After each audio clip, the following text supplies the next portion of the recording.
নমস্কার দর্শক, আমি রোজিনা রয়েছি আপনাদের সঙ্গে এই মুহূর্তে। যে ভিডিওটা না করলেই নয়, কার্যত আজকে শুভেন্দু অধিকারী গিয়েছিলেন গঙ্গা ঘাটে। আপনারা প্রত্যেকেই জানেন সেখানে স্বচ্ছ মিশন যে প্রধানমন্ত্রী নিয়েছিলেন, গঙ্গাকে স্বচ্ছ করার যে ডাক, কার্যত তিনি সেই উদ্দেশ্যেই গিয়েছিলেন।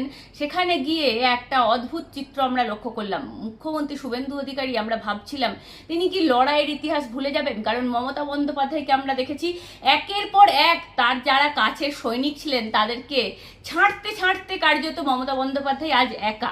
এটার জন্য যে শুধুমাত্র যারা বিশ্বাসঘাতকতা করেছে তারা দায়ী আর মমতা বন্দ্যোপাধ্যায় দায়ী নয়, তাই নয়। কিন্তু মমতা বন্দ্যোপাধ্যায় তাদেরকে মনেই রাখেনি, একের পর এক কাছের সৈনিকদেরকে সরাতে সরাতে তিনি সিঁড়িতে উঠেছেন। কিন্তু শুভেন্দু অধিকারী, কেন বলছি আজকে এই ভিডিওটা, শুভেন্দু অধিকারী আপনাদের প্রত্যেকের মনে আছে নবান্ন অভিযানের কথা, ছাত্র অভিযানের কথা মনে আছে আপনাদের?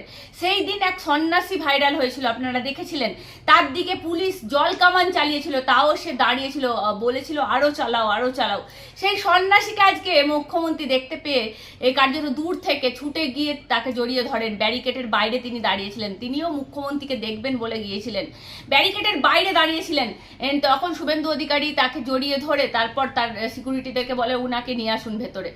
এই হচ্ছে মুখ্যমন্ত্রী, এইটাই হচ্ছে শুভেন্দু অধিকারী। শুভেন্দু অধিকারীকে যেভাবে আমরা দেখছি যে মুখ্যমন্ত্রীর ভূমিকায় বলে তিনি আজকে কি কি বলেছেন সেই সন্ন্যাসীকে, অভিব্যক্তি যে মুখ্যমন্ত্রী আজকে ডেকে নেবেন বা সেই দিনের কথা মুখ্যমন্ত্রী মনে রাখবেন। আজ থেকে 6 মাস 7 মাস আগে যে জল কামানের সামনে তিনি দাঁড়িয়েছিলেন, সেই ভিডিও কার্যত ভাইরাল হয়েছিল। আজকে যে লড়াইয়ের কথা শুভেন্দু অধিকারী বলেছেন, তাকে শেয়ার করেছেন, যে সেই সব লড়াইয়ের দিনগুলোকে আমরা ভুলে যাব।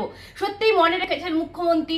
এটার জন্য শুভেন্দু অধিকারীকে কুর্নিশ, কারণ সেই লড়াইয়ের দিনগুলো যারা দাঁতে দাঁত চেপে আপনার সঙ্গে শুধুমাত্র লড়াই করেছিল তাদেরকে আপনি ভোলেননি, ছুটে গেছেন, বুকে জড়িয়ে ধরেছেন। এটাই তো পাওয়া, এর থেকে আর বেশি কিছু কি চাই মানুষ? যে লড়াইগুলো মনে রেখেছেন আপনি, তার জন্য আপনাকে কুর্নিশ। সেই সন্ন্যাসী কি বলেছেন বলরাম বসু, আপনাদেরকে শোনাবো।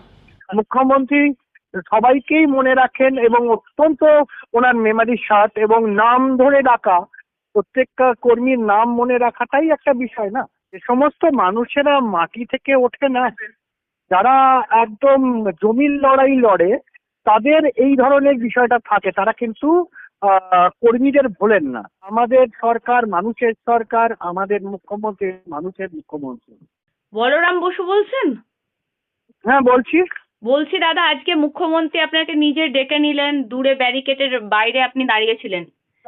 না, মুখ্যমন্ত্রী নিজে আপনাকে চিনতে পেরে বুঝতে পেরে তা আপনাকে ডেকে নিলেন।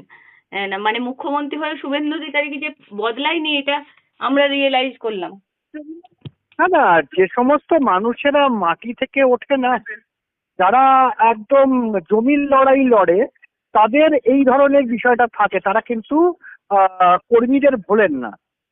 ফলে এইটাই প্রমাণিত হয় যে আমাদের সরকার মানুষের সরকার, আমাদের মুখ্যমন্ত্রী মানুষের মুখ্যমন্ত্রী। এই জায়গাটায় মানুষকে বুঝতে হবে, তিনি কিন্তু যারা কাজের লোক বা যারা কর্মী আছেন, কোনো জায়গায় এরকম ভাবার কোনো জায়গা নেই যে তাদের ভুলে গেছেন মুখ্যমন্ত্রী। মুখ্যমন্ত্রী সবাইকেই মনে রাখেন এবং অত্যন্ত ওনার মেমারি স্বাদ এবং নাম ধরে ডাকা, প্রত্যেকটা কর্মীর নাম মনে রাখাটাই একটা বিষয় না।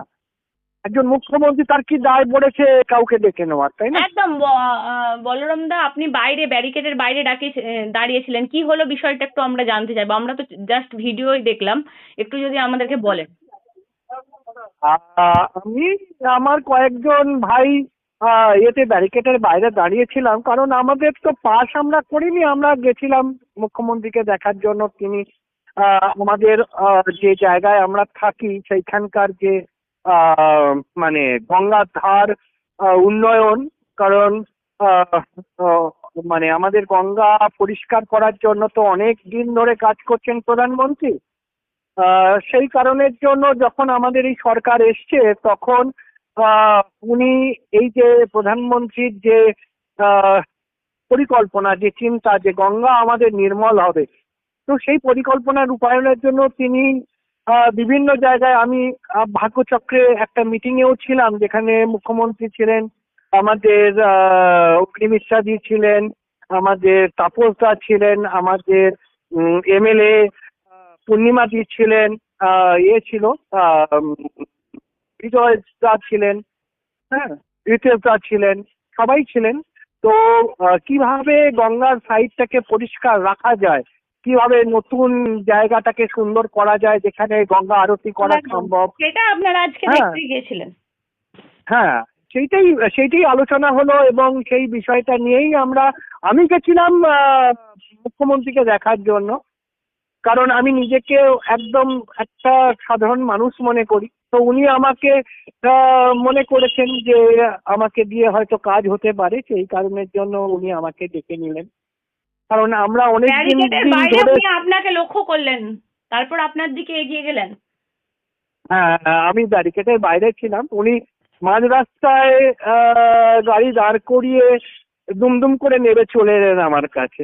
ভালো লাগলো যে উনি আমাকে মনে রেখেছেন এবং উনি বারবার করে সবার সামনে বললেন যে লড়াইয়ের দিনগুলোর কথা, এবং সেটা উনি বললেন মুখে যে কি লড়াইটা করা হয়েছে। সেটা ভালো লাগলো যে তিনি ভোলেননি, এবং আমার মনে হয় এই একদম। মুখ্যমন্ত্রী আর একটা লড়াইয়ের জিনিস দিনগুলো। আমরা লক্ষ্য করেছিলাম, বারবার করে সিকিউরিটিকে আপনাকে ছেড়ে দিতে বলছিলেন। হ্যাঁ, সিকিউরিটি গিয়ে কি হ্যাঁ, আপনাকে বললেন আপনি চলুন? কি বললো হ্যাঁ। বলরামদা, একটু জানতে চাইবো। উনি ওনার যারা সিকিউরিটি অফিসাররা ছিলেন তাদের অর্ডার দিলেন যে ওনাকে যাতে, মানে আমাকে যাতে ভেতরে নিয়ে নেওয়া হয়। তখন পুলিশ ওই গেটটা খুলে আর আমাকে ভেতরে ঢুকিয়ে নিলেন। তার তো মানে ব্যাপারটা লড়াইয়ের দিন, আন্দোলনের দিন, নবান্ন অভিযান, সেই আপনার যে ছবি ভাইরাল হয়েছিল, ভিডিও ভাইরাল হয়েছিল, সেখান থেকে আপনার সাথে পরিচয়। মানে সেই দিনটা এখনো মুখ্যমন্ত্রী হয়েও উনি রিয়েলাইজ করেন যে কি লড়াই, অপরিসীম লড়াই ছিল।